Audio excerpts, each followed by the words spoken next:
everyone, welcome back to the Navigant Credit Union Broadcast Center. I'm Ava Gaudet here on Go Local Live. My next guest is a local jazz musician. She has performed all around Rhode Island, New England, and beyond. She will be performing this weekend at Pride Fest. Kim Trusty. Hi, everybody. Thank you so much for being here. Thank you for having me. So we're so lucky to have you. I was learning a little bit about you. I watched some videos of you performing. What a gorgeous voice, beautiful sound. Obviously, you're very influenced. You know, you're a jazz musician. I kind of was just curious as to who your musical influences were. I have many, actually. I have the jazz greats, like the Ella Fitzgeralds and the Sarah Vaughan's and Yeah. Billie Holiday. I love Sarah Vaughan's voice. Yeah, beautiful. And then, you know, I have my soul sisters, you know, Aretha and Gladys, you know, and Shaka. Yes, Shaka of course. Khan. Yeah. Yeah, and, you know, people like India Arie and Lauryn Hill and, you know. India Arie is a great one because she has a soul, but you know she's a really smart musician. Her songwriting is really from kind of a jazz. You know, she uses some complex chord structure. Yeah. You know, I hear it. Yeah, I like that. You know, that's kind of like, you know, like me. In the sense. Exactly. Well, Like you chord structures. yeah, right. So you have a really fascinating story. I actually was just learning a little bit about this because you mentioned that there is a biopic sort of in the works about your life, and you were telling me a little bit about it. And I mean, we only scratched the surface, but I am incredibly intrigued. So tell me a little bit about that and about the film that you're currently working on. Well, I've been through a lot, health-wise. I'm a cancer survivor. I'm a stroke survivor. I had to actually relearn how to play the guitar. No kidding. And relearn some of my songs that I had written that I had forgotten. Wow. I was an educator at the time when that happened, and it actually I found out that it actually happened in the classroom. Eventually, after everything went down, and you know, I came from a family of 9 foster and adopted children. I was left on the doorstep. I actually wrote a song about it for my mother for Mother's Day, my adopted mother, and called Mama. And then I was taken in by them, the trustees. Yeah. And they've never treated me any different than any other member of their family. I've always been loved by them, treated with respect by them, and embraced by them. So I have a lot to be thankful for. Moved to Rhode Island to pursue my music career at Berkeley College of Music. Got involved, I'm a very spiritual person. Got involved with what one might call a cult. And wow. That was a twist I didn't expect coming. Lived and was involved with them for many years. And was that based here in Rhode Island? It was based here in Rhode Island. So, interesting, you know, some may say yes, some may say no, that it was a cult, but I said, you know, I believe that there were aspects of it that were very cultish. Well, it sounds like you probably know more I than would know anyone more since than you were inside it. Inside. Yeah.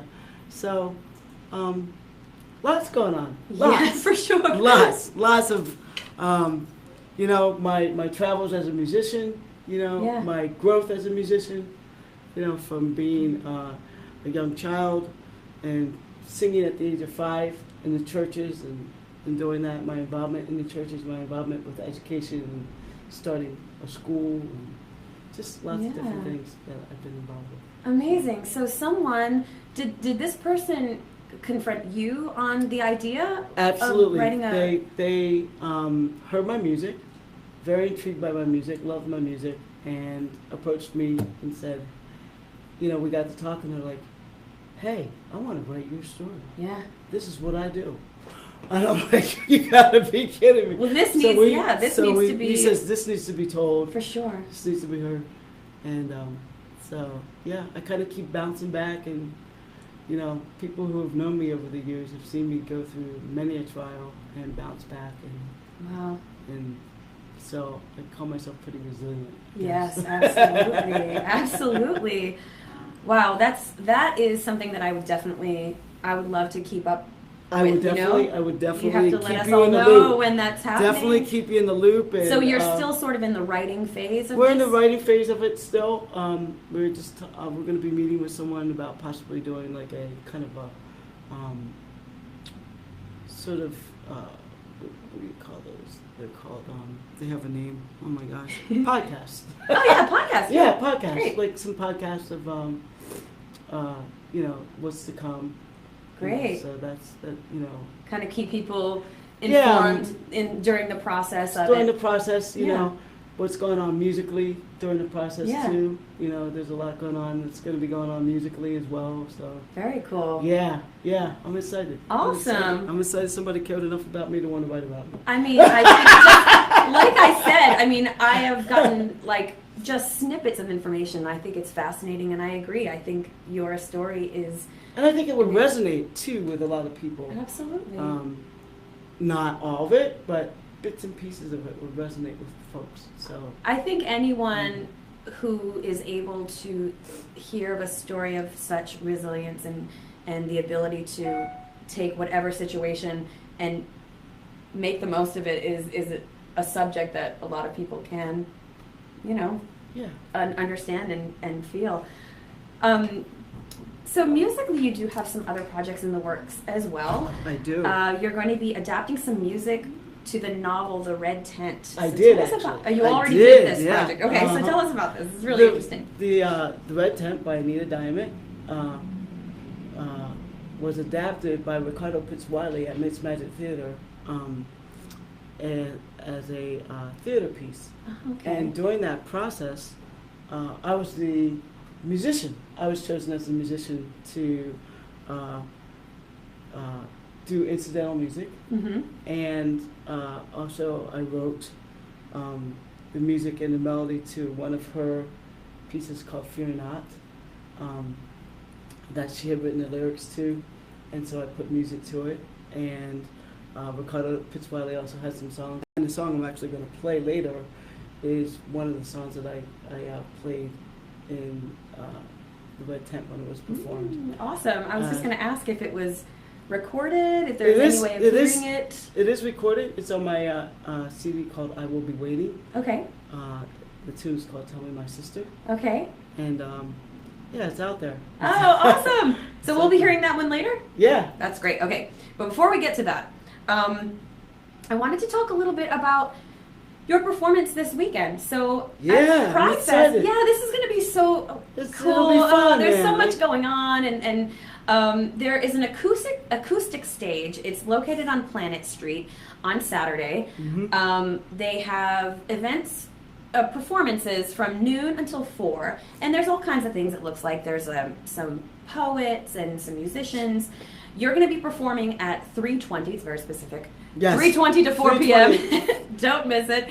On the acoustic stage, and it's going to be really cool. Have you ever performed at the Pride Fest before? Is this your first? I've never really performed at Pride Fest. I performed at different, what do I say, maybe pieces of it, but not like actual Pride Fest on the big day. The actual main stage. The main and stage. everything, Yeah.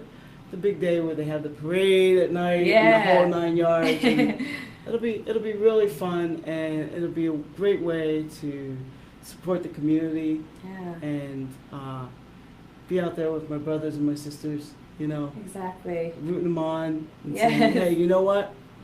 We deserve, what everyone else deserves. We deserve to have that freedom. Right. And, we're just here to show you today that, we're free. Yeah. We're free.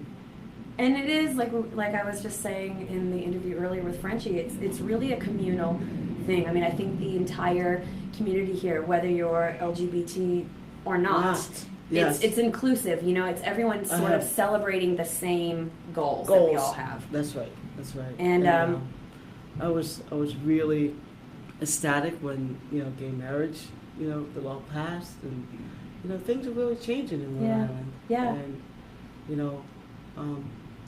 I think that our presence is much more known and, talked about, good or bad. We're talked about all the time, and it's great to see the community growing. Right. Young people coming out, young people, expressing themselves, and feeling free to do so. Yeah. And feeling safe to do so. Right. Yeah, I think that's really important. The safety piece is so important. Absolutely. Like you said, the subject is being brought to the forefront, now, but there's still work to be done. There's a lot of work to be done. there's I feel like we never, because we're never going to be perfect, but there's always going to be a lot of work to do. Yeah. But look how far we've come. Exactly. Look how far we've come. Exactly. It's amazing. And being an African American female, and that's also lesbian, artist is also a big piece of my biopic. So right. That's who I am. Yeah. So, like it or not, that's who I am, and it's just the way it is. And this is an awesome opportunity for you to bring your music to your own community, and like you said, your brothers and sisters. Yes. So that's very exciting, and I am especially excited to hear you perform. I did want to bring up, though, before we stop, that there's another organization. Yes. This is another way that you're able to contribute to our community here in Rhode Island. It's called the Helen Hudson Foundation. Tell us a little bit about this. I actually looked them up, and some of the stats were sort of scary. Yeah. It's an organization that helps people living in poverty, and basically a quarter of our population here in Rhode Island is living in poverty. And it talks about my role in the Helen Hudson Foundation is I'm one of the speakers, and I speak about homelessness, and how it applied to me at one point in time, how I came this close, and I'm sure many other people have come this close to being homeless, and I was working, and right. I was, well, that is the saddest part. It's the illness working. takes a point in your life, and it changes your life. Yeah. It changes your life, it's like, all that money that you worked for and you saved is gone, and you don't have your health anymore, and you've got to find a way, right. And so to me, it's a real heartfelt thing to be able to speak on the behalf of the foundation and homelessness and poverty, and how in the United States of America, it's like we should be ashamed of ourselves. I know, and like on the website, it was describing the majority of these people have jobs. It's not that they don't have jobs; they're working and just not able to make enough money to support themselves or their families. Their families, yeah. Yeah. It's a really, if any of you are interested, it's the Helen Hudson Foundation for Homelessness. It's worth a Google. I would check it out, and if you can participate, it's a very worthy cause. I'm actually appreciate the fact that I was able to hear about it through you. So thank you for that. Okay, I'm so excited to hear you perform. This is tell us again the name of the song. Tell Me My Sister. Tell Me My Sister. This is Kim Trusty. I'm going to walk off so you can have your space.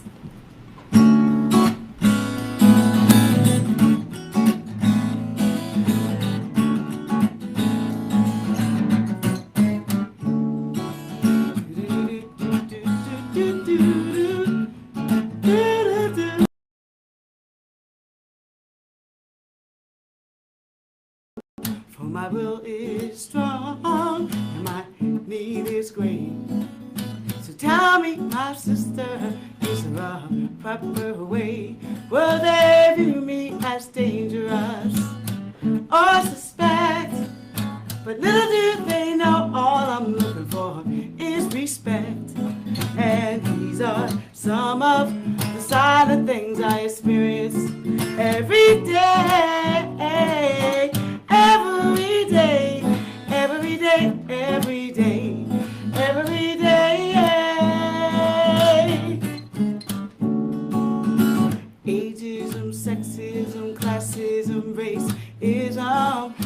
tell me what will be.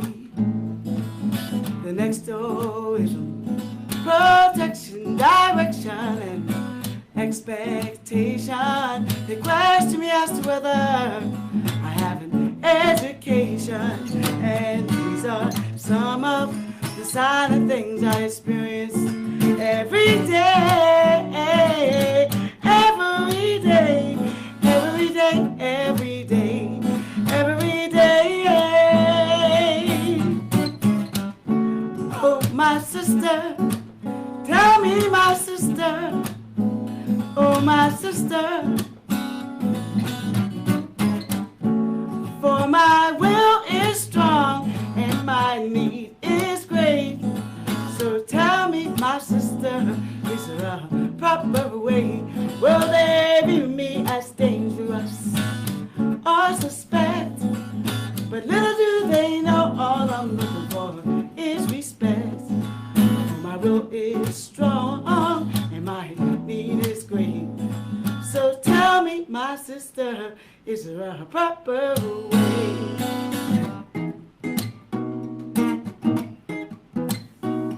My will is strong and my need is great. So tell me, tell me, tell me, is there a proper way? My will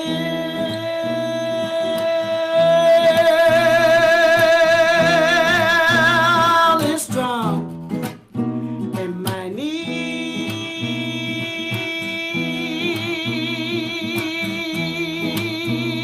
is great. So tell me, my sister, is there a proper way?